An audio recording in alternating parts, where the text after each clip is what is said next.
Hello and welcome to Dynamic Study. Today I will discuss about UGC NET paper 2 political science.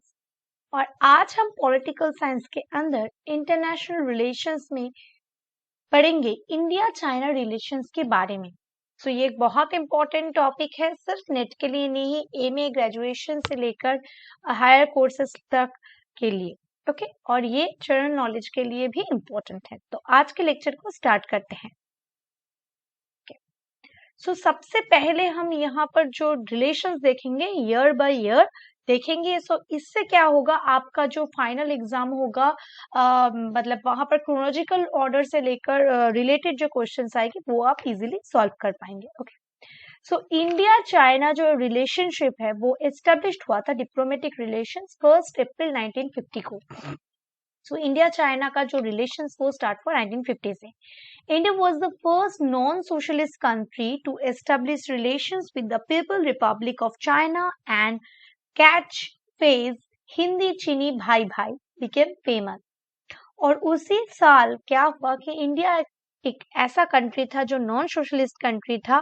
वो non socialist country सबसे पहले क्या हुआ, वो non socialist country ने China जैसे सोशलिस्ट कंट्री के साथ रिलेशन संबंध बनाया। ओके और उसी वक्त एक फेज बहुत इंपॉर्टेंट हो गया, वो है हिंदी चीनी भाई भाई। हिंदी मतलब इंडियन और चीनी एक दूसरे का अच्छा संबंध रहकर चलेंगे। नेक्स्ट इन 1955 में क्या हुआ, both countries attended the Asian African conference in which 29 countries participated in Bandung, Indonesia and jointly advocated the Bandung spirit of solidarity, friendship and cooperation। ये जो कंट्रीज थी जो यूएसए और यूएसएसआर के साथ नहीं ज्वाइन होना चाहती थी दो पोलर पार्टीज में, उन्होंने क्या किया, उन्होंने सारे कंट्रीज एशियन के जो कंट्रीज है और अफ्रीका के जो कंट्रीज है वो एक कॉन्फ्रेंस में पार्टिसिपेट किया। 29 कंट्रीज यहाँ पर पार्टिसिपेट किए थे। बांगदुंग में हुआ था ये और इंडोनेशिया के, एंड ये जॉइंटली एडवोकेट किया था किस बारे में ना, जो स्पिरिट है वो होगा सॉलिडरिटी, मतलब अच्छी तरह से रहना, फ्रेंडशिप और कोऑपरेशन, सहयोग करके चलना, इन चीजों के ऊपर यहाँ पर फोकस किया गया कंट्रीज जो कंट्रीज पार्टिसिपेट करे उनमें। Next, it has led to the decolonization of the world, whole Asia and Africa, and to the formation of a non-coalition movement as a third way between the two blocks of superpowers। जो मैंने कह रही थी कि after the second world war 2 blocks में world divided हो गया था, एक तरफ यूएसएसआर दूसरी तरफ यूएसएसआर, और ये दोनों के जो मल्टीपोलरिटी मतलब बाइपोलर सुपर पावर्स हो रहे थे, तो वो लोग चाह रहे थे कि अदर्स जो कंट्रीज है वो उनके पक्ष में ब्लॉक में आ जाए। तो एशिया और अफ्रीकन के कुछ कंट्रीज जो लोग डिकोलोनाइज्ड हुए थे 1950s के दौरान, वो लोग क्या कह रहे थे कि वो नॉन अलाइनमेंट मूवमेंट में पार्टिसिपेट कर रहे थे, मतलब किसी भी पक्ष को वो नहीं सपोर्ट करना चाहते थे। Okay The first NAM summit conference took in place in Belgrade, Yugoslavia in September 1961। ये जो सारे कंट्री जो नॉन अलाइनमेंट मूवमेंट की तरफ जा रहे थे, इस NAM का फर्स्ट समिट जो हुआ था वो हुआ था यूगोस्लोविया में, बेलग्रेड जगह पर। ओके 1961। ओके नेक्स्ट आते आते 1962 में क्या हुआ, बॉर्डर कॉन्फ्लिक्ट हो गया। ओके इंडिया और चाइना में एक बॉर्डर कॉन्फ्लिक्ट देखा गया, सीरियस बायलैटरल रिलेशन उनमें खराब हो गया है और इंडिया चाइना में रिलेशंस बदतर होने लगे। ओके बॉर्डर को लेकर। नेक्स्ट 1976 में India and China restored ambassadorial relations and bilateral ties improve gradually।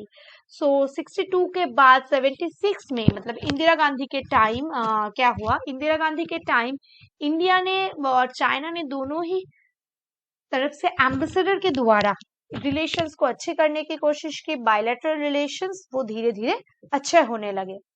उसके बाद 1988 में जब प्राइम मिनिस्टर थे राजीव गांधी, उन्होंने विजिट किया चाइना को, initiating the process of normalising of bilateral relation. वो लोग व्यावसायिक विषय को नॉर्मलाइज करना चाहते थे दोनों कंट्री में। टू साइड्स एग्रीड टू टूक forward and develop bilateral relation actively in other fields by seeking a mutual acceptable solution to boundary question। दोनों ही साइड चाह रहे थे कि बायलैटरल रिलेशंस, उन दोनों में व्यवसायिक जो रिलेशंस है वो अच्छे हो, अदर्स फील्ड में भी रिलेशंस अच्छे हो, वो एक म्यूचुअली एक ऐसा पोजीशन में आना चाहते थे कि जहां पर बाउंड्री रिलेटेड क्वेश्चंस को लेकर प्रॉब्लम सॉल्व हो जाए। ओके, एक ऐसा सिचुएशन में वो लोग आना चाहते थे, दोनों ही कंट्री। नेक्स्ट आया 1992। ये जो ईयर बाय ईयर है, सो इसको क्रोनोलॉजिकल ऑर्डर में याद रखने से क्या फायदा होगा, बहुत सारे क्वेश्चंस का हम सॉल्व कर पाएंगे। 1992 में इंडियन प्रेसिडेंट वेंकटरामन जब थे, विजिटेड चाइना, वो भी चाइना को विजिट किए। He was the first president who visited China since the independence of the Republic of India। So यहाँ से क्वेश्चन आ सकता है, कौन सा पहला प्रधान राष्ट्रपति जो चाइना में विजिट किए थे? सो वो थे आर वेंकटरामन। ओके, सो वेंकटरामन जी ने पहली बार प्रेसिडेंट एक पद में रहकर चाइना विजिट किया था। ओके, 1996 में क्या हुआ, चाइनीज प्रेसिडेंट जियांग ज़मीन विजिटेड इंडिया। 1996 में चाइनीज प्रेसिडेंट जियांग ज़मीन में भारत में आए। He was the first head of the state from China who visited India since the establishment of bilateral ties। Bilateral relations India और चाइना में बनने के बाद सबसे पहले जो प्रेसिडेंट यहाँ पर आए थे वो चाइनीज प्रेसिडेंट जियांग ज़मीन है।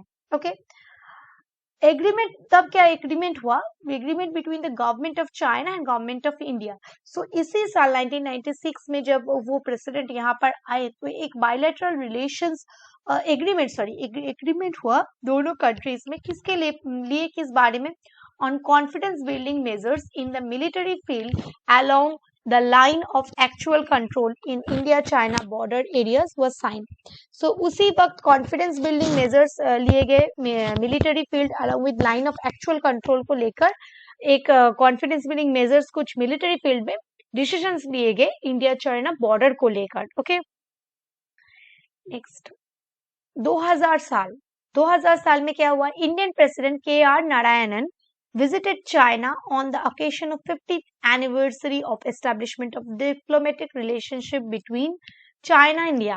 2000 साल में प्रेसिडेंट RK नारायण ने चाइना को गए थे, 50th एनिवर्सरी था इंडिया और चाइना में डिप्लोमेटिक रिलेशंस के, कूटनीतिक संबंध के। ओके, 2008 में क्या हुआ, a shared vision for the 20th century was agreed upon by the two governments। 2008 में दोनों ही कंट्री ने 21st सेंचुरी में क्या विजन होगा उसके लिए कुछ पॉइंट्स पे दोनों एग्री करे और वो रूल्स फॉलो करने की कोशिश कर रहे थे। नेक्स्ट 2010 में क्या हुआ, the 60th anniversary of the establishment of diplomatic ties between China and India। 60th anniversary established हो गया हुआ कब न 2010 में चाइना और इंडिया में, और वहां पर ज्वाइंट वो लोग कम्युनिकेट करने की कोशिश कर रहे थे, ज्वाइंट डिसीजन लेने की कोशिश किए गए हैं। Next 2011, this is the most important year. So it was the China India exchange year. यहाँ पर चाइना और इंडिया में एक्सचेंज ईयर हुआ, मतलब एक्सचेंज हो रहे थे। ओके, मतलब एक्सचेंज हो रहे थे चाइना से इंडिया, जो डॉक्यूमेंट्स है, जो लोग है, कल्चर है, जो चीजें हैं वो एक्सचेंज होने लगी। सो इसीलिए इस ईयर को चाइना इंडिया एक्सचेंज ईयर।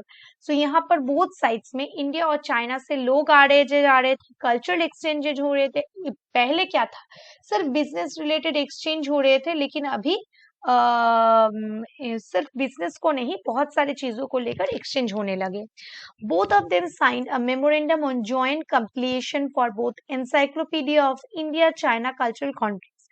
दोनों 2011 में इंडिया और चाइना ने दोनों ही कल्चरल कॉन्टेक्ट्स को लेकर एक एनसाइक्लोपीडिया में एक मेमोरेंडम साइन किया है। नेक्स्ट 2012, यहाँ क्या हुआ, it was the year of China India friendship and cooperation. 2012 में चाइना और इंडिया का फ्रेंडशिप कोऑपरेशन ईयर कहलाता है। ये बहुत इंपॉर्टेंट ईयर है। The head of the governments meet each other on the sidelines of fourth big summit and the united nation conference on sustainable development. So इस साल India और China side by side BRICS के fourth summit में और united nation conference के sustainable development के summit में participate किए थे। नेक्स्ट 2015 में क्या हुआ? The two sides meet on the sidelines of the 7th BRICS summits in Ufa Russia and the leaders meeting on east Asia cooperation in Malaysia. So दोनों ही side, India और China से लोग एक साथ मिलने लगे 7th ब्रिक्स समिट में, जो हुआ था यूएफए रशिया में, एंड जो लीडर्स है उन वहां के वो मिलने लगे ईस्ट एशियन कोऑपरेशन मलेशिया में। ओके, इसी वक्त China decided to open Nathula pass Sikkim to Indian official pilgrims to ज़िगैंग। ओके, सो यहाँ पर क्या हुआ कि चाइना ने डिसाइड किया कि नाथुला पास को वो ओपन कर देंगे जो लोग पिलग्रिमर्स हैं उनके लिए। ओके, सो इसी साल 2015 में India celebrated the Indian tourism year in China. So India ने टूरिज्म के ऊपर चाइना के साथ फोकस किया और इंडिया टूरिज्म ईयर पालन किया 2015 को। ओके, 2018 ये एक भी बहुत इंपॉर्टेंट साल है इंडिया चाइना रिलेशंस के लिए। Chinese president held an informal meeting create करने लगे Indian prime ministers in Wuhan which set up a new model of exchange between two leaders. So Wuhan में चाइनीज प्रेसिडेंट ने और Indian prime ministers ने एक new model of exchange करने की एक इनफॉर्मल मीटिंग की कोशिश की और वे हो भी पाया। Indian prime minister visited China to attend the SCO summit in Qingdao. So Indian prime minister China गए थे एससीओ के समिट को ज्वाइन करने के लिए, विजिट करने के लिए।